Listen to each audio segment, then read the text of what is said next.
Let's create a Raffle Gust in Aloftly.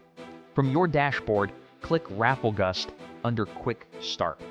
First, select the style you'd like to use to choose your winner.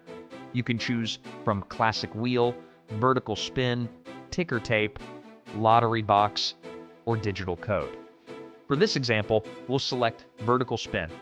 Enter your raffle title. Then add the names of the participants from whom you'll select the winner. Next, choose the total number of winners you'd like to draw. You can also decide whether a participant can win multiple times. If you'd like, you can add prizes for your winners to make the experience even more engaging.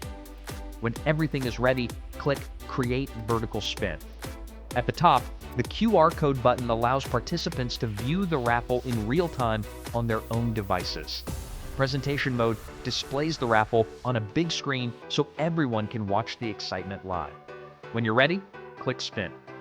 The winner is selected instantly and displayed across all screens.